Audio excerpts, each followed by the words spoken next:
Welcome to one of the most disturbing cases recorded in the history of the United States. Before we begin, I invite you to leave in the comments from where you are viewing this and the exact time at which you are listening to this narration. We are interested in knowing to which places and at what moments of the day or night these documented accounts reached. In the hot summer of 1872, 11 men died in their beds in the wet bayous of southern Louisiana, not because of yellow fever or consumption. They slept. Each one had his throat cut open with surgical precision. Their bodies were found at dawn with looks that were stuck between happiness and fear. All 11 were well-known members of the Knights of the White Chima, which was the most feared chapter of the Ku Klux Klan in the area. Local officials wrote reports that said the deaths were unrelated, events that happened in 4 parishes. These reports went against witness statements and physical evidence. The case was quietly closed after 6 months, and the parish judge ordered all records to be sealed. But in the small rooms of the colored sections and the back rooms of freedmen's churches, another story was going around. The story would be whispered for generations, never written down, and never spoken out loud where white people could hear it. Finally, that story can be told tonight. Before we go on with the story of the woman they called Lave Noire, I need you to do something for me. Hit the subscribe button right now, because this channel is all about uncovering stories like this. Stories that powerful men wanted to forget and that were buried on purpose. And please let me know in the comments what state you are listening from. Are you hearing this from the deep south like Louisiana? I want to know wherein our community people are seeing these long-lost histories come to light. The story doesn't start in 1872. It starts 4 years earlier in the ashes of a war that was supposed to be over. In 1868, Street Martin Parish was a wound that wouldn't heal. The big plantations that used to grow tons of sugar and cotton now looked like rotting teeth against the Louisiana sky. Their fields were turning back into swamps, and federal troops were living in their manor houses or letting them fall down under the weight of their own former glory. Breaux Bridge was the parish seat. It was a group of weathered buildings around a courthouse that had changed flags 3 times in 7 years. The old planter class was scared by how the population had changed. Almost 4,000 former slaves were now free to walk around in streets where they had once been told not to even look white people in the eye. Some of them owned land.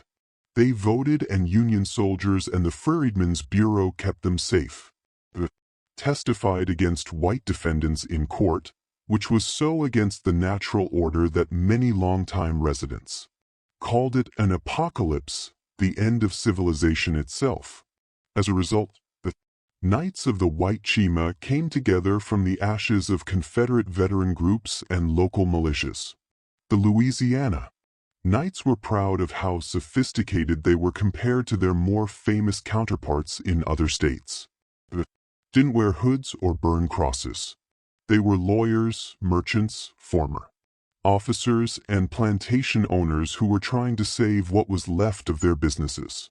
They were in charge of the local courts, the sheriff's office, and the parish council. They didn't need to put on a show.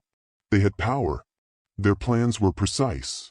If a freeman spoke too freely in town, his crops might be burned, his mule might be hamstrung, and his credit at the general store might be taken away. A man of color who registered to vote might get a visit at night from well-dressed men who politely told him why he should think about it again. Violence was only used on people who wouldn't listen, and even then, was planned to send a message without getting the federal government involved. Every Thursday night, the Knights met in a back room of the Breaux Bridge Hotel, a 3-story hotel on Main Street owned by Harold Jessup, one of the Knights' founding members. There were 11 men in the inner circle. They made the decisions about which freedmen needed to be reminded of their place, which white Republicans needed to be pushed to leave the parish, and which federal sympathizers needed to be pushed harder. A woman named Celeste Defrain walked into this powder keg on a Tuesday morning in late April. She got off the steamboat from New Orleans in Breaux Bridge with just one trunk and a black silk parasol. She looked to be about 30 years old, but her face had a quality that made it hard to tell her age. She wasn't young or old. She was somehow outside the normal flow of time.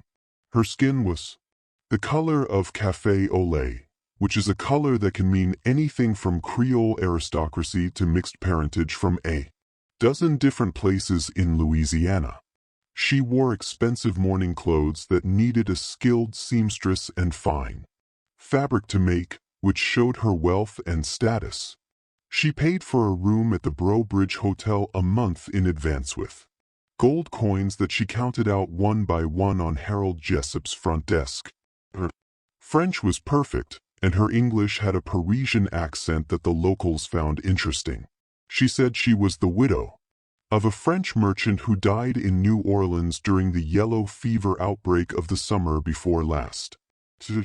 Was looking to buy land in the parish, maybe a small house with land where she could live peacefully away from the disease and chaos of the city. The story made sense. New Orleans had really been hit hard by an epidemic. French traders did business all over Louisiana. Well-bred Creole widows often went to live in smaller towns to get away from it all. There was something about Celeste Frame that made people not want to ask her too many questions. She had a dignity and self-control that made it seem like she was used to being treated with respect. Every Sunday morning she went to Mass at St. Bernard Catholic Church and sat in the section set aside for Creole families of standing. In the hotel dining room by herself every day, reading French novels or writing letters in a neat, precise hand. She walked around town in the afternoons with a parasol over her face, nodding politely to people she passed, but not starting any conversations. She didn't seem to care about the racial tensions that were tearing the parish apart. Didn't have any political views or ties to either the freedmen's community or the federal government. In less than 2 weeks, she had every man on the Knights Council's attention. It all started out fine. Thomas Brossard, who owned 1,500 acres of cotton fields east of town that weren't doing well, ran into her outside the general store on a Wednesday afternoon. She was looking at a piece of fabric and moving her gloved hands over it with skill. He said he would help. Said he knew the merchant and could make sure she got a fair price. She smiled at him, and it looked like she was both thankful and a little amused, as if she thought his chivalry was sweet but not needed. They talked for about 10 minutes. During that time, she talked about how hard it was for her to find a good place to live, how she didn't know much about the area, and how she was relying on the kindness of strangers. During this hard time of mourning, Brossard thought about her all day. There was something about her that drew him in, but he couldn't put his finger on it. She was beautiful, but it wasn't just that. It was a kind of focused attention that made you feel like you were the only person in the world who mattered when she looked at you. He felt the touch like an electric current when she lightly touched his arm and thanked him for his help. He started looking for excuses to be in the hotel lobby when she walked by. He said he would show her homes that might work for her. She said yes with a humility that seemed to show that she understood both his kindness and her own vulnerable position as a woman alone. Over the next few days, they rode out to several parcels, always with someone else nearby to keep an eye on them, and always finished before sunset. Brossard told his wife that these were possible business deals and that he was helping a good widow like any Christian man would. But he couldn't stop thinking about Celeste. How the candle light caught the curve of her neck, how her clothes smelled like lavender, and how her eyes sometimes looked at him with an expression that seemed to see through all of his careful respectability to something raw and hungry beneath. The other knights saw that. Brossard was distracted, and over time a few of them started to get to know Madame Defrain. Antoine Lair, a lawyer, who had defended a number of Klan members in federal court, said he would help her with property transfers if she needed it. Dr. Raymond Heber, the parish coroner, was worried about her health, the stress of being a widow, and the change in climate. He suggested that she might benefit from a consultation. Eugene Fontenot, who owned the parish's biggest dry goods store, gave her a generous line of credit for anything she might need for her home once she found it. Celeste politely turned down every offer, never seeming to want attention, but somehow making each man feel like he was the only one who understood her situation and could give her what she needed. They told themselves that she was a good woman who was going through a tough time. Their interest was only polite. It was only natural for them to think about her, to come up with reasons to go to the hotel, and to compare her refined ways to their wives' more simple ones. By June, the way the knights interacted during their Thursday meetings had changed in small ways. The 11 men who had always worked together like soldiers now had small rivalries and competitions for status and standing. Brossard talked about how he and Madame Defrain would drive around in the afternoon. Lair fought back with his legal advice. Hurt talked about her weak health and how she needed to see doctor on a regular basis. Jessup, the hotel owner, Marcos Tobido, who ran the parish newspaper, Judge Vincent Theo, who ran the local courts, Sheriff Claude, banker Phip Russo, plantation owners William Duplantis and Charles Arzino. Each found their own way to get to know the interesting widow. None of them realized that Celeste had never really bought any property. No one asked why a woman who was supposedly running away from New Orleans would choose Brobridge, a violent backwater torn apart by racial conflict. No one thought it was strange that she seemed so calm for a grieving widow. She never cried or talked about her dead husband in any clear way. None of them knew that Celeste Defrain sat at the small desk in her room late at night when the hotel was quiet and wrote down notes in a leather-bound journal. She wrote down each man's habits, weaknesses, secrets, sins, where he lived, who guarded his house, whether his wife slept soundly, whether he kept weapons near his bed, and everything else she would need to know when it was time to collect her debts. Celeste Frame, if that was even her real name, didn't come to Brobridge to buy a house, mourn her husband, or get away from yellow fever. She had come for a very specific reason that required her to be patient, plan ahead, and be ready to use every weapon she had. She had come to kill 11 men. The first death happened on the 19th of July 1872, during the hottest heat wave anyone in Street Martin Parish could remember. At dawn, Thomas Brossard's wife found his body. He was lying in their bed in the plantation house his father had given him. The cut was so deep that it almost reached his spine, and it opened his throat from ear to ear. The sheets, mattress, and floor next to the bed were all soaked with blood. His face was calm, but the wound was very violent. His eyes were closed. His face was calm, and his hands were at his sides as if he had just fallen asleep and never woken up. The staff came running when Mrs. Brewer screamed. One of them was an old black woman named Esther who had worked for the family since before the war. First as a slave and now as a paid servant. Years later, Esther would talk about what she saw when she walked into that bedroom, but her testimony would never be put in official records.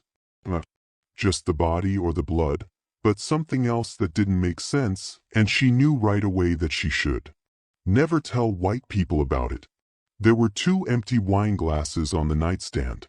The room smelled like lavender and something else, something sweet and natural that Esther couldn't put her finger on. Mr. Brossard was only wearing his nightshirt, which was bunched up around his thighs. The bedclothes were messed up in a way that made it look like there had been a lot of activity before death. Mrs. Brossard had been sleeping in a bedroom next door because she had trouble sleeping and often took separate rooms to avoid waking her husband. However, there was clear evidence that Brossard was not alone when he died. Within an hour, Sheriff DeVio and Dr. Hurt were there. They looked around the house, talked to the servants, and came up with the official story. Thomas Brossard was killed by an intruder, probably a freed man with a grudge, who snuck into the house at night and cut his throat while he slept. The fact that there were no signs of a struggle made it seem like the killer was quick and skilled. Nothing had been stolen, which meant that this was personal and not a robbery. The sheriff thought it might have been revenge for one of the many warnings the Knights had given to uppity black people in the last few months. But Esther found something that the white man had missed or chosen to ignore when she cleaned the room after the body was taken away. There was a single long, dark, and shiny hair caught in the floorboards near the bed. It was too fine to be Mrs. Brossard's. She found more than just blood on the sheets when she took them off. There were other fluids there, proof of things that good people didn't talk about, but that every woman knew about. She didn't say anything. She did what Mrs. Brossard told her to do and burned the sheets. She cleaned the floors, scrubbed the blood stains, and opened the windows to let in the smell of death and secrets. And when the other servants asked her what she'd seen, she told them only what would keep them safe, that Mr. Brossard had been killed by an intruder, that the sheriff was investigating, that they should all be careful not to go out alone at night. But in the colored part of town, where people had learned to see what white people didn't want to see, different stories started to spread. It was about the beautiful widow who had just moved to town and caught the attention of many important men. It was also about Thomas Brossard's frequent visits to the hotel, how he looked at Madame Dufresne, the afternoons he spent showing her properties that he never seemed to mention to his wife, and how convenient it was that a man known for being cruel to freedmen had his throat cut just days after being seen having dinner with the mysterious Creole widow. The whole town came out to pay their respects at the funeral on a Saturday. The Knights came as a group and stood together near the grave looking serious. These men were not stupid. They knew that killing one of their own was a message and a declaration of war. They thought it came from the freedmen's community or people who were sympathetic to the government. They talked quietly about how to react, what steps to take, and which colored leaders should be punished. No one noticed that Celestine was also at the funeral. She stood at a respectful distance, wearing a black veil and bowing her head as if she were praying. None of them saw the small, satisfied smile on her lips when she thought no one was watching. And none of them knew that there would be another funeral in 3 weeks. Antoine died on August 9th, and the way he died was very similar to the way Brossard died. He was found dead in his bachelor quarters, above his law office. His throat was cut, his face was calm, and there was evidence that a woman had been with him shortly before he died. This time, the people in charge of the investigation, what was left of them, since the sheriff and coroner were also Knights, couldn't keep up the story of a random intruder. 2 Knights died in the same way within a month, which made it look like a pattern or a targeted campaign. The rumors in the colored community got louder. They now called her Lave Noire, the Black Widow, the woman who lured rich white men to bed and then killed them. Some people were afraid of her and thought she would punish all the freed. Others spoke with a grim sense of satisfaction, as if they were getting justice through other means when it wasn't being done through official channels. The thing that white officials wouldn't admit, and that every colored person in Street Martin Parish knew without being told, was that Celeste had not chosen her victims at random. Every man she seduced and every man she killed had blood on his hands. Blood that is real, not just a metaphor. They had all been involved in violence against freed men and their families. Thomas Brossard had overseen many whippings and had set fire to the cabin of a freedman who had complained to the Freedmen's Bureau. Antoine had defended Klan members in court by scaring off witnesses of color, threatening their families, and making sure that justice was never served. The pattern would continue with each new victim, but white authorities would never connect the dots or ask why these men were chosen. The other 9 nights had an emergency meeting in the back room of the hotel on August 12th. The Thursday night meetings weren't enough anymore. The situation called for quick action. They needed to find out who killed them. They had to keep themselves safe. They had to put things back in order before panic spread through the white community. Judge Theod was the first to say what many of them had been thinking, but were too afraid to say out. "But, guys," he said, his voice heavy with reluctance, "we need to think about the possibility that the killer is someone we know, someone who can get into these men's homes, and someone they trusted enough to let their guard down." No one spoke.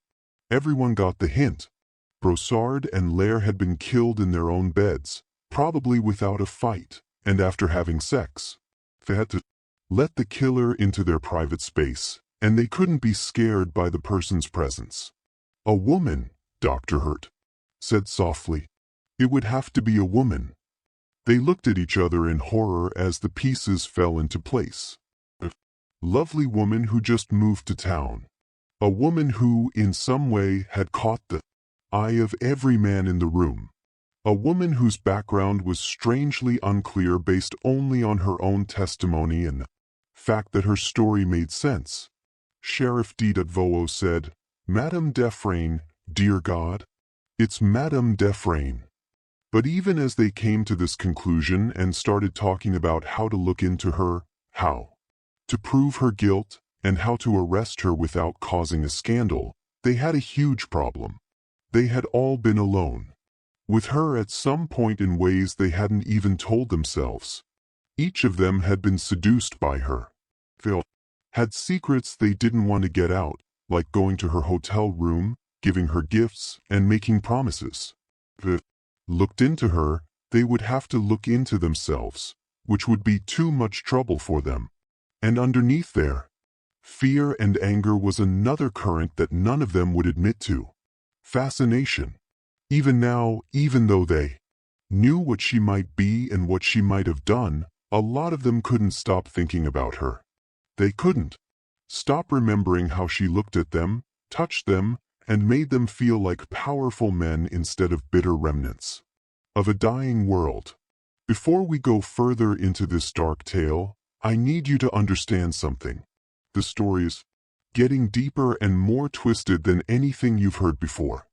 If you're getting goosebumps and wondering how far this went, you need to hit that like button right now. Leave a comment with your guess about what will happen next. If you haven't already, please sign up now because we're about to tell you how this game of death went down and you won't want to miss a single detail. Let's move on. The investigation into Celeste Defrain started off very carefully. Judge Theet used his power to quietly ask New Orleans for information. He sent telegrams to police contacts and courthouse clerks asking about a Creole widow named Dufra whose husband was said to have died in the yellow fever outbreak. The answers that came were worrying.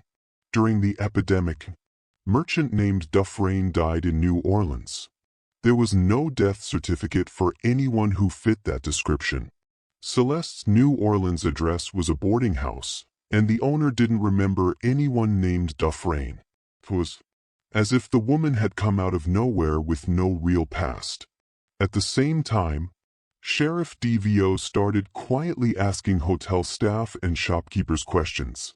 What he learned made it seem like the woman was both everywhere and nowhere at the same time.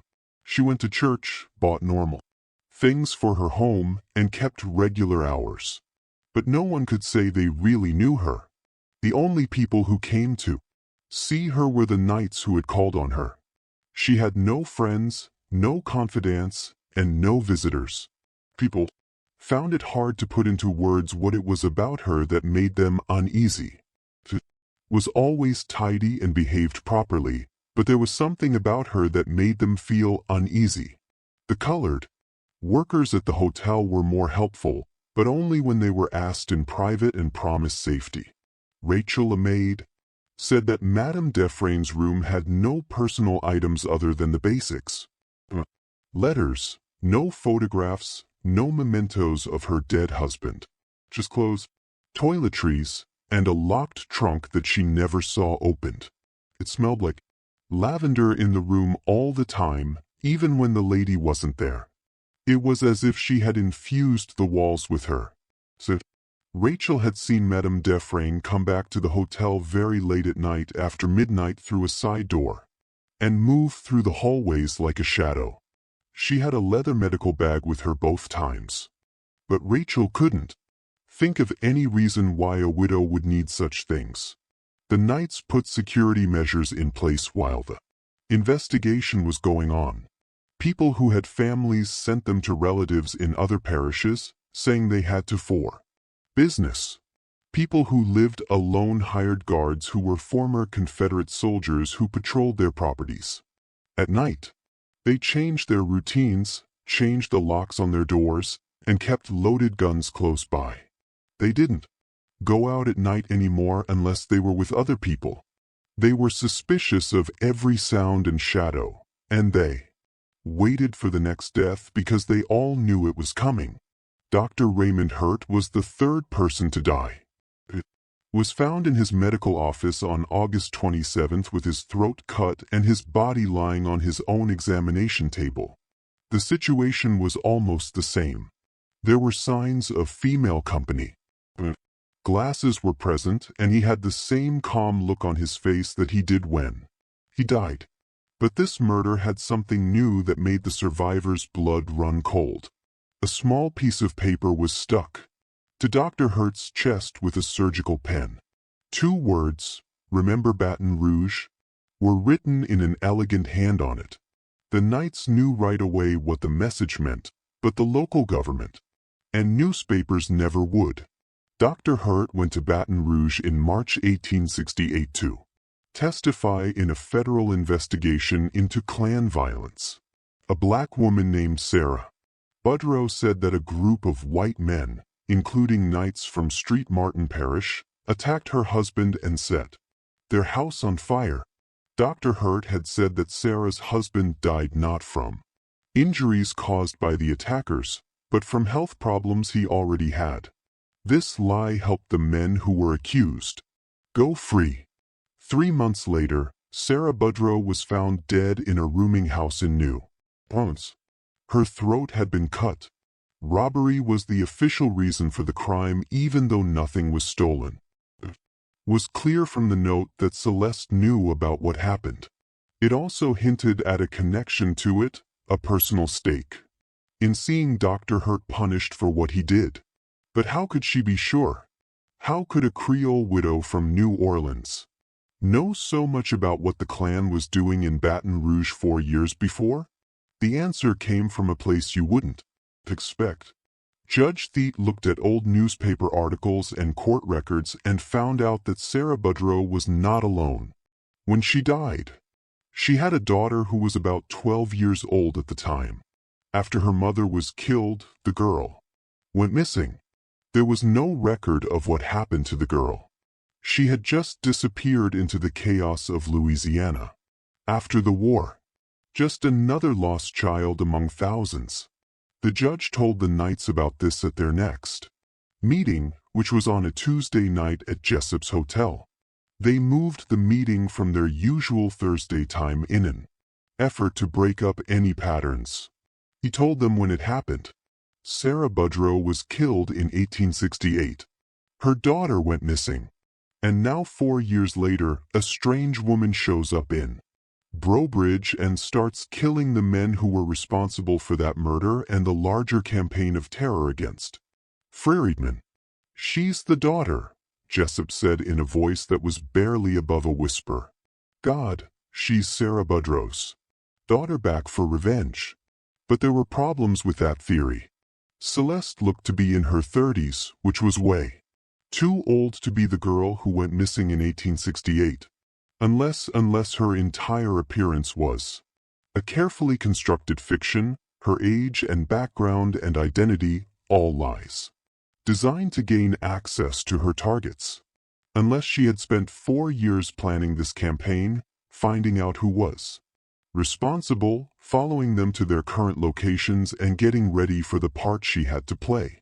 The theory's effects on race bothered them even more. If Celeste was Sarah Budrow's daughter, she was colored even though her skin was light, and she had a refined way of speaking. She had passed as Creole, which meant she was white enough to move through their society without anyone being suspicious. Every man she had sex with had broken Louisiana law, which still saw interracial sex as a crime and a moral stain. Even if they survived her revenge, the scandal would ruin them. Sheriff DeVos said, "We need to take her now. Tonight, get her before she kills again." But Judge Thiedt shook his head. "On what charge? We don't have any proof. The notes can't be used as evidence without showing what they mean. Our own investigation is compromised because we've all been involved with her. A trial would reveal everything we've tried to hide. Then we don't have a trial," Marcus Tibido said in a low voice. The editor of the newspaper hadn't said anything until now, but it was clear what he meant. "We deal with this the same way we deal with other problems, quietly and for good." The suggestion hung in the air like smoke. They were talking about murder, lynching, and the killing of a woman who had not been found guilty of any crime. It was the same thing they had done to many freedmen over the years. It was the same thing they had done to Sarah Budrow. They all saw the irony, but their fear was stronger than any moral doubts. They voted, which they always did when something was important. 9 men were still part of the Knights' inner circle. 9 hands went up in agreement. They would kill Celeste Defrain before she could kill again. But while they were making plans, none of them noticed that Marie, a young black woman who worked as a waitress at the hotel and was cleaning glasses in the hallway, could hear everything they said through the thin walls of the meeting room. And none of them saw her slip away into the night, moving quickly toward the colored section of town, toward a small church where certain people gathered. People who had learned long ago that their survival depended on knowing what white folks planned before those plans could be enacted. By morning, everyone in the Freedmen's community knew that the Knights wanted to kill Lav Noir, and through ways that white authorities had never understood and never would. A message was sent to the hotel to room 7. Where a widow in mourning clothes sat at a small desk writing in her leather journal. Celeste read the message, which was written on brown paper in a single line, and smiled. She knew this would happen. She had even planned for it. People could be counted on when they were angry or wanted revenge. The Knights thought they were hunting her, but they didn't know the most important thing. She had been hunting them since the moment she got there, and the hunt was far from over. She put her few things in her trunk and paid her bill at the hotel desk by mid-morning. She told him that she had heard from work that she needed to go back to New Orleans, thanked him for his hospitality, and made arrangements for her trunk to be taken to the steamboat dock. By noon, Celeste Defrain had left Brobridge, boarding a steamboat headed south. The Knights, when they learned of her departure that evening, felt a mixture of relief and frustration. She had gotten away, but at least she was gone. At least the murders would stop. They had no way of knowing that the woman on the steamboat was not Celeste at all. She was a freed woman named Charlotte who looked a little like Celeste and wore borrowed clothes and a heavy veil. They had no way of knowing that the real Celeste had never left the parish. Instead, she had moved into the colored section of town into a small house behind the Freedmen's Church.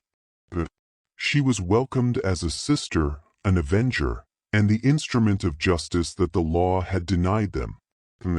Had no idea that the murders were about to get worse, not better. Eugene Fontino died on September 3rd, but not in his bed. He died on the way home from his dry goods store.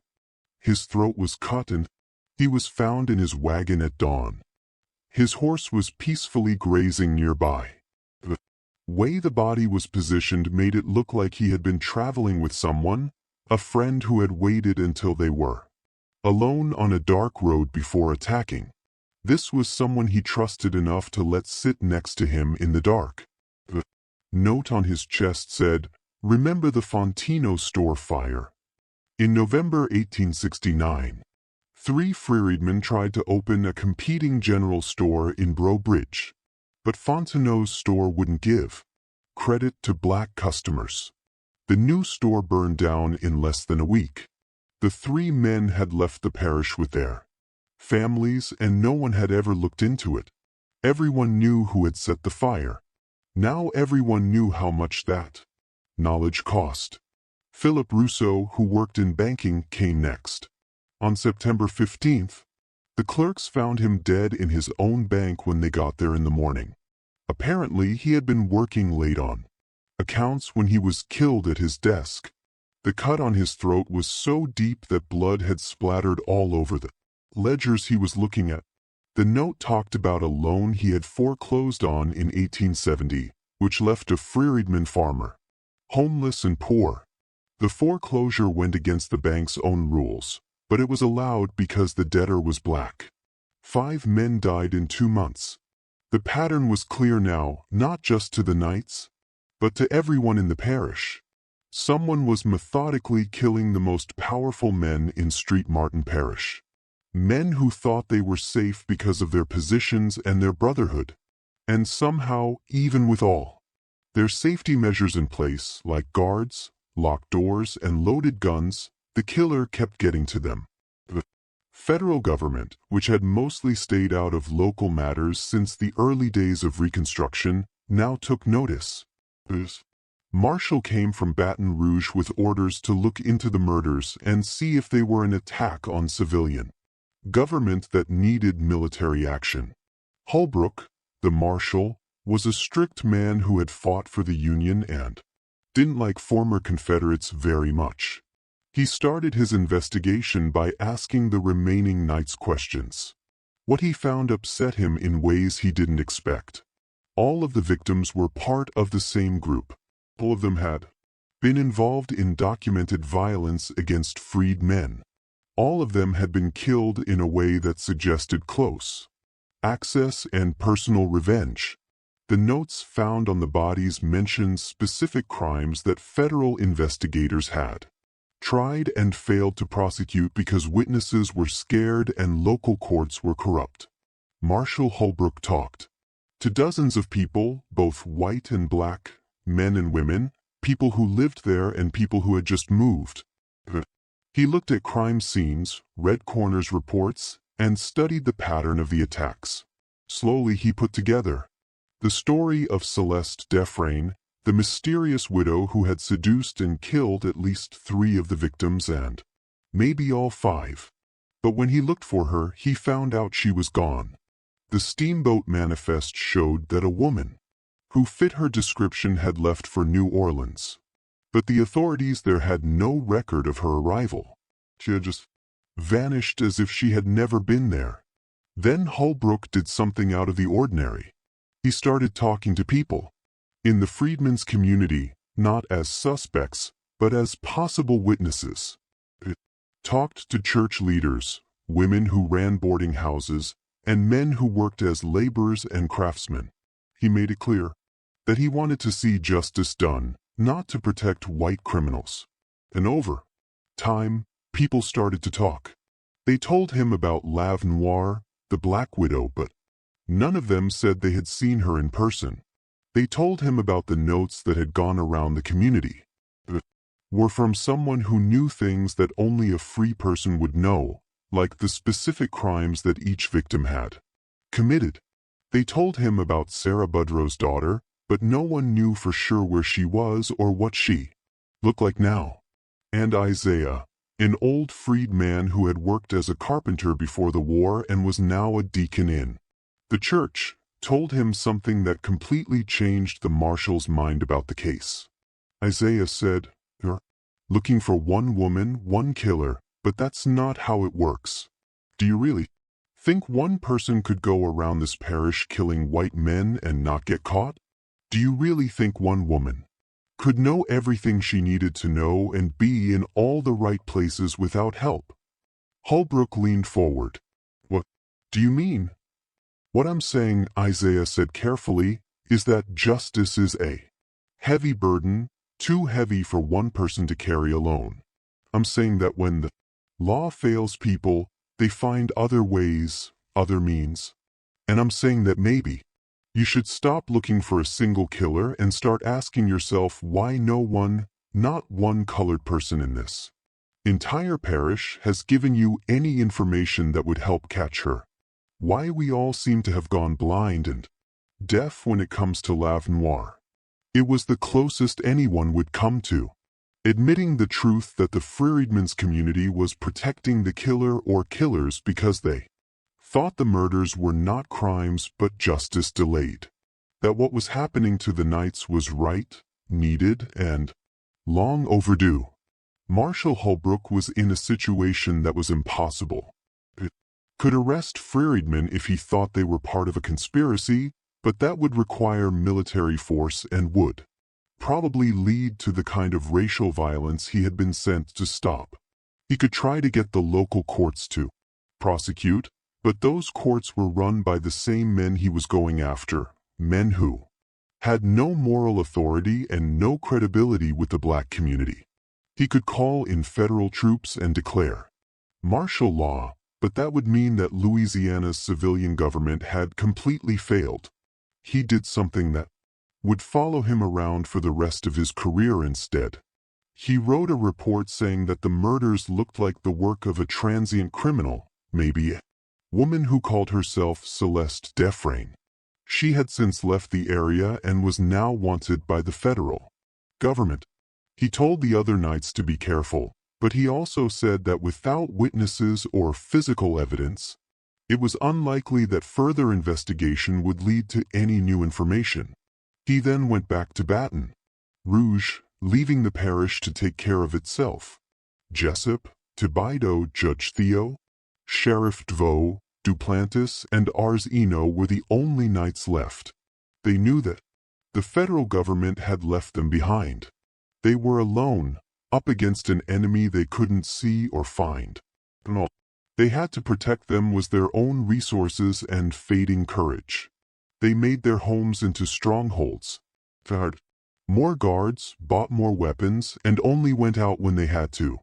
They always traveled in groups, never alone, and never weak. They looked back on their past to see which of their many crimes might have made them targets and which victims' families might have wanted revenge. They waited for the next death, which came sooner than they thought it would. The horror in Street Martin Parish gets worse just when we thought we had seen it all. If this story is making you shiver, send this video to a friend who likes dark mysteries. If you like what we do, please hit the like button. Also, don't forget to subscribe so you never miss a story like this. Let's find out what happens next together. William Duplantis died on October 1st during the day at his plantation home, which was thought to be safe. 3 armed guards were patrolling the grounds outside while he was alone, in his study going over accounts. Someone cut his throat while he was sitting at his desk, and the killer got away through a window that had been unlocked from the inside, which makes it seem like someone had planned the escape ahead of time. The note on his body talked about the Christmas massacre of 1868. when Duplantis led a night raid on a settlement of freed men, burning homes, and killing 5 men who were trying to get people to register to vote. At the time, the federal investigators couldn't prove Duplantis' involvement, even though there were many witnesses. This was because the witnesses had changed their stories after being visited by masked men. Charles Areno was next killed 2 weeks later in the warehouse where he kept his cotton. He and Sheriff DeVio and 2 deputies went there to check out a reported break-in. In the chaos of looking for the dark building, Arrow somehow got separated from the group. Minutes later, they found him with his throat cut and blood pooling on the cotton bales he had collected by making men work for him without paying them fair wages. The note said, "Don't forget the theft you called business. 7 people are dead." 4 people lived and the other knights were starting to break down under the stress.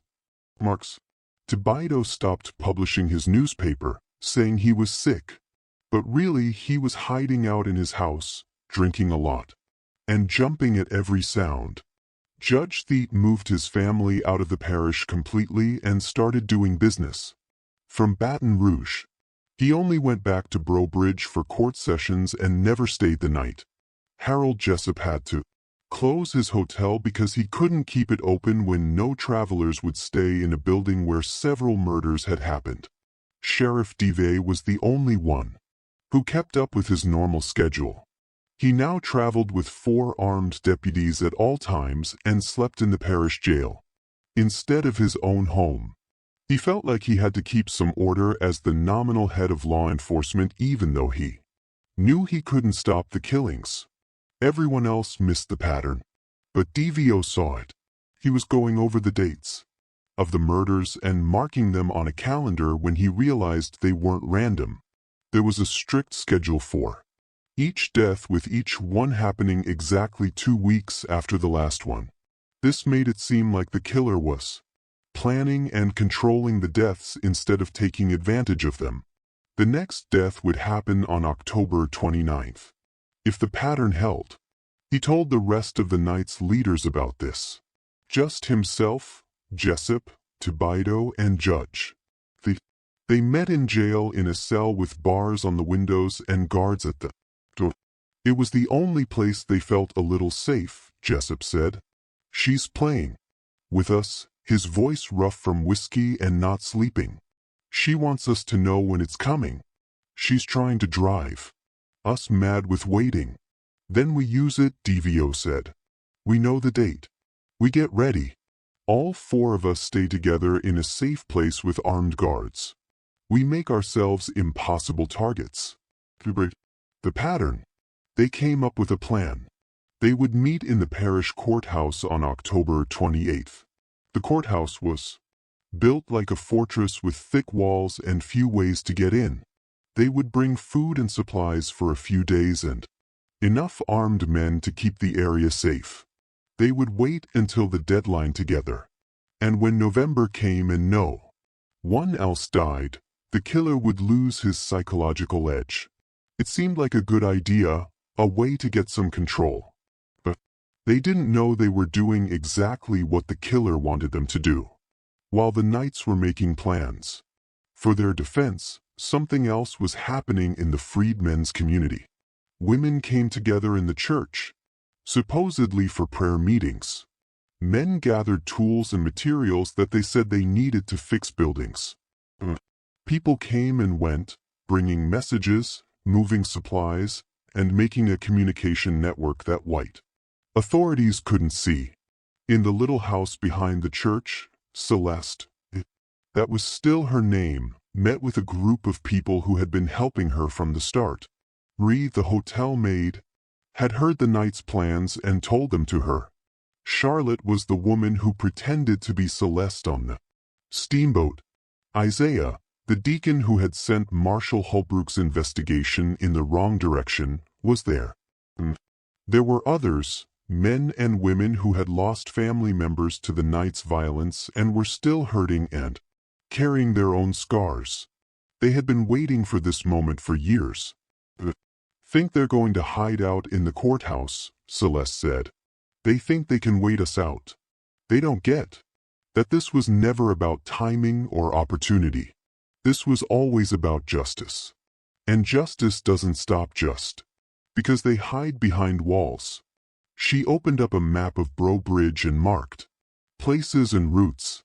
The courthouse has one weakness they've forgotten about.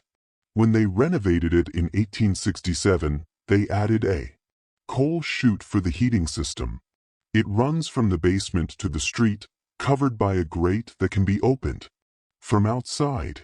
It's barely wide enough for a person, but it's enough. And once you're inside, Isaiah asked, then I do what I've always done, Celeste said. But tell them that there are some crimes that the law can't touch and some debts that can only be paid in blood. Also, make sure that the last 4 know exactly why this is happening and whose daughter I am before they die. The meeting went on late into the night, going over the details, giving people their parts, and getting ready for what would be the last act of a 4-year-long performance. Celeste had changed since she got to Bro Bridge. Madame Dufresne's polished persona had faded away, leaving behind a person who was harder, colder, and shaped by grief and anger into a tool of revenge. But she had also changed in ways she didn't expect. She had made friends with people who had protected her and inspired the community to do more than just get back at her. She had become a symbol of noir, the black widow who attacked the power structure that had kept them down for generations, no matter what happened. Next, whether she lived or died trying to escape, she had already done something very important. She had shown that the knights were not invincible, that justice could find them even when the law couldn't, and that there were consequences for being cruel, even in a world built to protect the cruel. October 28th, the 4 knights who were still alive met at the parish courthouse with 8 armed guards. They brought food, water, guns, and lights. They locked up every entrance and posted guards at key points to check windows and doors. Judge Theet looked at the building structure and saw that the walls were thick and there weren't many ways to get in. Sheriff DVO put his deputies in a circle around the building. He said, "We're as safe here as we'll ever be. Now we wait." The heat and humidity of a Louisiana October came with the night over Bro Bridge. The courthouse was on a small hill in the middle of town. Its windows glowed with light from lamps, and behind the glass, you could see the shadows of armed men. The town around it was strangely quiet, as if everyone had decided to stay inside and wait for whatever was going to happen without seeing it. People in the colored section got together in small groups and talked in low voices, prayed, and sang hymns that floated through the still air. They were getting ready for something. People who heard the sounds couldn't say exactly what they were, but it felt like the night before a storm. When the air gets thick, the sky turns green and all the animals know to find shelter.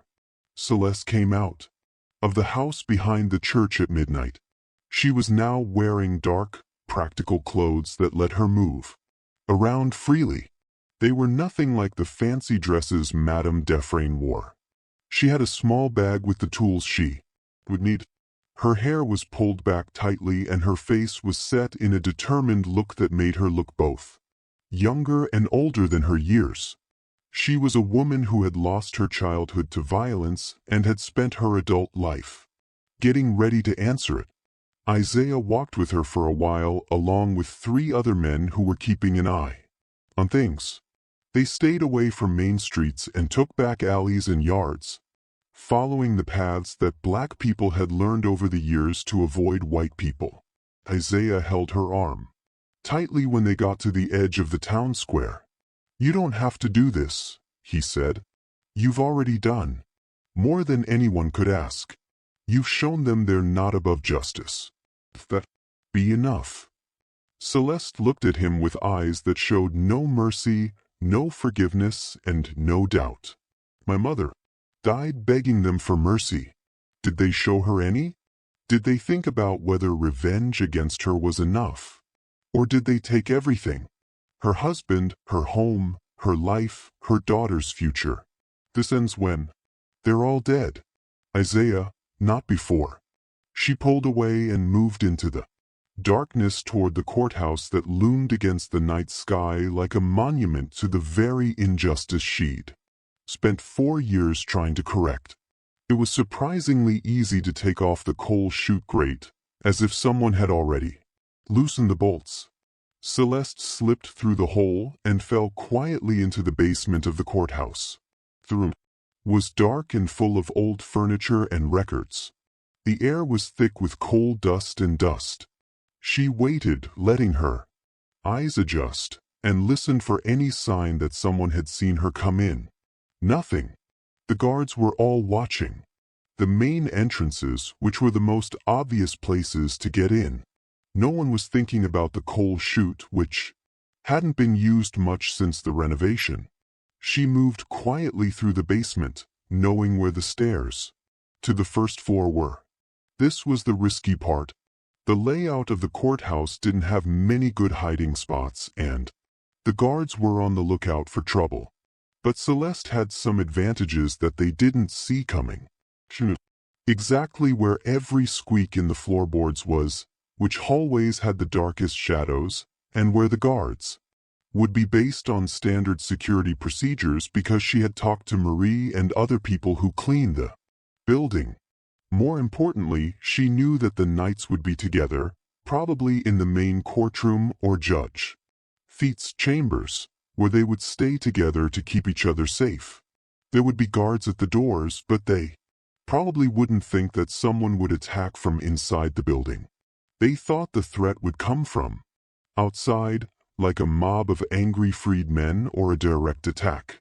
They weren't ready for someone who was already inside their fortress. She stopped on the first floor and listened to the voices coming from down the hall. Men were talking. People were nervously laughing. And people were trying to convince themselves they were safe.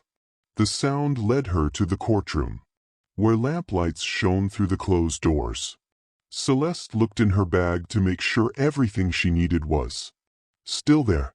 The knife, which was sharp enough to cut through leather in one stroke, the 4 notes she'd already written, each one about a different crime. The small bottle of chloroform and cloth in case she needed to quietly silence someone. And the photograph, which was wrinkled and faded, that she'd carried for 4 years. It was the only picture she had of her mother, taken by a traveling photographer in 1866, when things were still hopeful, and freedom seemed like the start of a better world instead of the start of a new kind of. She looked at the picture in the dim light that came in through the hallway windows. Her mother smiled at the camera. She was young, beautiful, and full of determination. Sarah Budrow had faith in the law, in justice, and in the idea that the U.S. government would keep its newly freed citizens safe. Had testified against her attackers, believing that the system would work, but it killed her for that trust. Celeste carefully folded the picture and put it back in the bag. Then she walked up to the doors of the courtroom with her knife ready and her heart steady, even though she knew that what she was about to do would probably kill her. Years ago, she had accepted that could happen. This was never about staying alive. This was about keeping things in balance, making sure that evil didn't go unpunished, and making sure that her mother's death had consequences. She reached for the door handle and found that it was locked from the inside. She had thought this would happen. She went to a window nearby and quietly worked the latch free with her knife. The window opened with a soft creak that sounded like thunder in the quiet building, but it didn't seem to carry to the courtroom. She slipped through the door and into a small clerk's office that was connected to the main room by an interior door. This door was open. She opened it just enough to look inside. The judge's bench was surrounded by the 4 knights who had their weapons ready. 3 of the guards were near the main doors and the others were probably patrolling outside. Jessup was drinking from a silver cup. Even though it was cool outside, Thibodeau kept wiping sweat off his face. It looked like Judge Thiedt was able to focus on his normal work when he read the papers. Sheriff DeVio stood by the window and looked out at the dark town. Jessup's voice was slurred as he asked, "How much longer?" 5 hours until dawn. DeVio said, "Then we're past the deadline." She can't keep her schedule. Unless she's already in the building, Thibodeau said, and the others looked at him with irritation, born of fear. "I'm serious. What if she got in somehow? She's waiting for us to let our guard down?" Judge Thiedt said firmly. "The building is safe. We looked at every door and window. The only way in is through the doors, and they're all guarded. We're safe here. We just need to stay disciplined until morning." Celeste thought it was funny how ironic it was. They had looked at every entrance except the one they had forgotten about. The one that servants and people of color used, the one that was out of sight. It was the best way to describe how they saw the world. They only saw what they thought they should see, what fit with what they thought they knew about how the world worked. They had never thought that justice might come from below, through the forgotten channels and invisible people they had spent their whole lives ignoring. She waited as patient as death itself, watching their routines and making a note of when the guards changed positions, when they stopped paying attention, and when someone turned their back. She said that Jessup's drinking was making him careless, that Thibodeau's fear made him jumpy but also predictable, that the judge's attempt to be normal meant he was focused on his papers instead of what was going on around him, and that the sheriff's watchfulness was directed outward instead of inward. When the guards were getting used to their routine watchfulness, and Celeste was starting to feel tired, she made her move. She walked into the courtroom through the clerk's office door and shut it quietly behind her. And just before anyone noticed her, she weighed her options. With the cold calculation of someone who had planned for this exact situation. "Good evening, gentlemen," she said in a low voice. Heads turned to look at her. The guards at the doors turned and raised their guns. For a moment, everyone just stared as if they couldn't believe what they were seeing.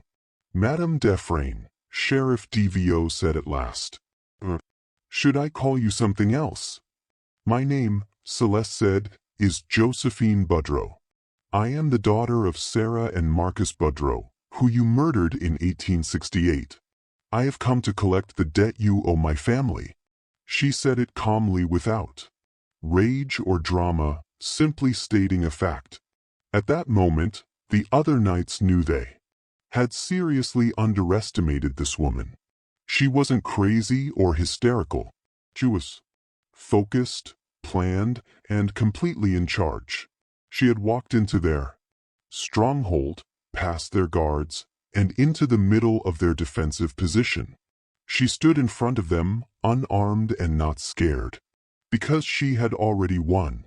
She had already done what she wanted to do. Whether she killed them tonight or not, whether she got away or was caught, she had scared them.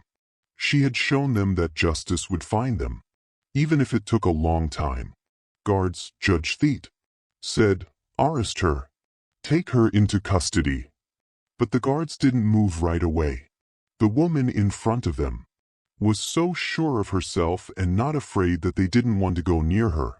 She looked like she could blow up if you touched her, like she could turn into something even more dangerous than she already was.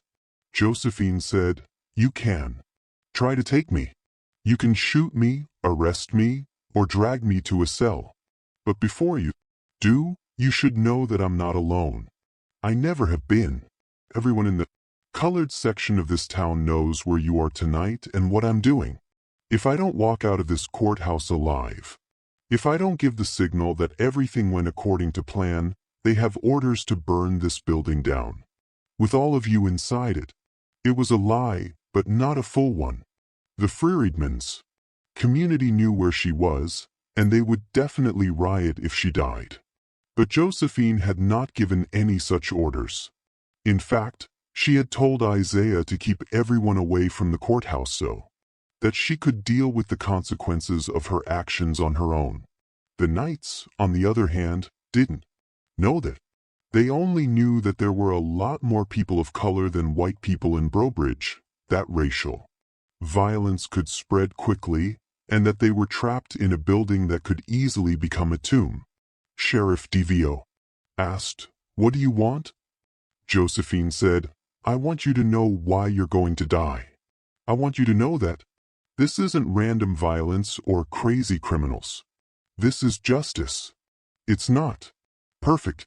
It's late and it's outside the law because the law let us down. But it's still justice." Then, in a voice that showed no emotion but was completely sure, she told the story of every crime, every attack, every murder, and every act of terror that these 4 men and their dead friends had done. Named the victims, described what happened, and gave dates and places with the same level of detail as a court document. She had spent 4 years gathering this information, double-checking every detail, and making sure that when this moment came, there could be no denial, no evasion, and no claim of mistaken identity. The Knights listened in horror as she told them everything they had done wrong. Each man had heard about some of the crimes on their own, but when they were all put together and spoken in chronological order, they painted a picture of systematic terror that was almost too cruel to bear.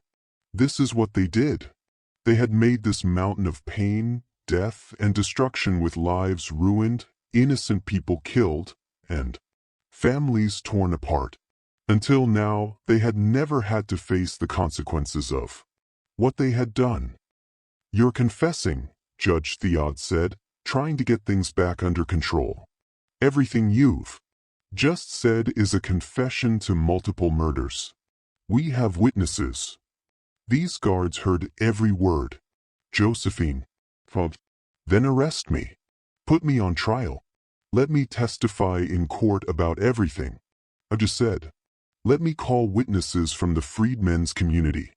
Let me introduce evidence about every crime these men committed. Let's have a public trial where all of this comes to light. I'm sure the federal authorities in Baton Rouge would be very interested." The judge didn't say anything. Even if she was found guilty, a public trial would ruin them. The scandal would be complete and permanent. There was a real chance that sympathetic Northern newspapers would pick up her case, that she would become a cause-of, and that the trial would show the whole system of terror that had ruled Louisiana since the end of the war. DeVio asked again, "What do you want?" "I want what everyone else wants," Josephine said. "I want justice, but since the law won't give it to me, I'll have to settle for balance.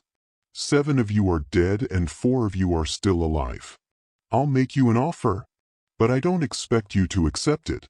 You can turn yourselves into the federal government, confess your crimes in public, face trial in prison, and have your reputations ruined. Or you can refuse and take your chances against me. Those are your only choices. How about if we arrest you right now? Jessup, if we hang you tonight and say you attacked us, then you'll have to explain to Marshal Holbrook why you killed a woman without a trial in secret in the middle of the night. You'll have to deal with the investigation, the scrutiny, and the questions about why she targeted you specifically. You'll have to take the chance that federal troops will come in and impose martial law.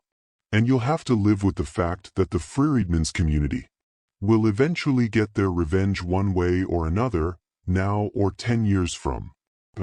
Is that a risk you want to take?" The standoff went on for a long time, with seconds turning into minutes and the tension building until it felt like the air was vibrating with it. And then, out of the blue, Judge Theet laughed, a tired, bitter sound. "She was right. We don't have any good choices. We never did. The moment we decided that the law didn't apply to us and started down this path, we guaranteed this ending. Maybe not this exact ending, but something like it. She calls it justice delayed. Maybe she's right. Maybe this is just the bill finally coming due. He stood up and moved slowly as if all of his years had suddenly caught up with him. I won't confess. I won't turn myself in. I don't have that kind of courage. But I won't fight you anymore either. I'm done. If you want to kill me, kill me. If you want to let me live in fear for however long I have left, do that. I don't care anymore. I'm just tired. It wasn't exactly giving up. It was more like exhaustion. The feeling of giving up when someone finally realizes they've lost. The other 3 knights looked at him with a mix of anger and jealousy. Anger at his weakness and jealousy at his honesty. Sheriff DeVio said, I'm not ready to die and I'm not ready to give up. He pulled out his gun and pointed it at Josephine. You're going to jail for killing 7 men. You'll be tried and hanged. That's how this ends. But before he could move again, before things could get violent, a new sound filled the courthouse. It was a song. There were a lot of voices coming from outside the building. The guards at the windows yelled an alarm. A crowd of freed men and freed women from all over the parish had gathered in the square. They were holding torches and lanterns and singing hymns that had helped them get through slavery, war, and the hard years of rebuilding. They weren't there to fight. They had come to see what happened, to make sure that everyone saw and remembered what happened in the courthouse tonight, and to show that Josephine Budrow was not alone. They had come to take back the courthouse which stood for law and justice. They surrounded it with their bodies and voices and refused to stay hidden any longer. Sheriff DeVio put down his gun because he knew the situation had gotten out of hand. He couldn't shoot Josephine because it would start a riot. He couldn't take her into custody without going through a crowd of people who saw it happen. He couldn't make her go away without making sure that the story would spread all over the state, and that the federal government would have to step in. He knew he had lost. On October 29th, dawn broke over Bro Bridge. The courthouse was still surrounded by freedmen who had stayed there all night. Inside, the fight had ended not with violence, but with a strange deal that made everyone unhappy, but somehow ended the immediate problem. Josephine Budrow left the courthouse at dawn. The guards didn't try to stop her, and the crowd parted respectfully to let her through. She had not killed the other knights, even though she was ready to do so. Instead of revenge, she had accepted something more valuable: recognition. Judge Theet had written out a full confession documenting every crime committed by the Knights of the White Himalaya in St. Martin Parish, signed and dated and witnessed by his fellow knights. The document would never be used as evidence in any official proceeding or filed in any court, but it was there, kept by trustees in the freedmen's community, a sword always hanging over the heads of the men who had caused so much pain. Josephine agreed to leave Louisiana and never come back in exchange. She agreed not to kill the other knights as long as they didn't start terrorizing people again. If they did, the agreement would be void. Agreed to vanish and become a ghost like the mysterious Celeste Defrain, letting the story become a legend instead of a fact. It wasn't really fair. 3 men who should have been hanged would live out their lives without being punished by the law. They were known as monsters in their community, but their wealth and connections kept them safe. But it was something. It was an admission of guilt, a recognition of crime, and a permanent reminder that their actions had consequences. Even when the law turned a blind eye, the 4 knights who lived through that night never got over it. Judge Theet quit his job and moved to Texas, where he died 2 years later from drinking too much and being sad. Sheriff DeVio lost his bid for re-election to a group of freedmen and progressive whites who finally had the guts to vote. Against him, Harold Jessup sold his hotel and moved away from the state. Marcus Tobido kept publishing his newspaper, but he never got his power back. His editorials became more and more angry and out of touch with the world around him. That fall, the Ku Klux Klan's power in St. Martin Parish came to an end. The group broke up and disappeared without its leaders, and the promise that violence would go unpunished. Reconstruction went on, but it wasn't perfect or complete. But the time of terror that had been going on since the war finally came to an end, and Josephine Budrow, who had been a tool of revenge for 4 years, vanished from history. Some people said she went to Mexico, some said she went to Canada, and some said she went to France. The truth was easier to understand and use. She moved to New York, changed her name again, and spent the rest of her life working with groups that fought for the rights of freed men. She used her experience and intelligence to help others get through the dangerous world of post-war America. She never talked about what happened in Brobridge in public. She never wrote a memoir, gave interviews, or tried to get credit for what she had done. She lived a quiet, simple life until she died in 1903 at the age of 47. She was buried in an unmarked grave in Brooklyn. But in Louisiana, the story of Lave Noire was passed down from generation to generation in the Bayou Parish's colored communities. It became part of the secret history of Reconstruction. The stories that freed men told each other about how they resisted and survived and how regular people fought back against terrible oppression.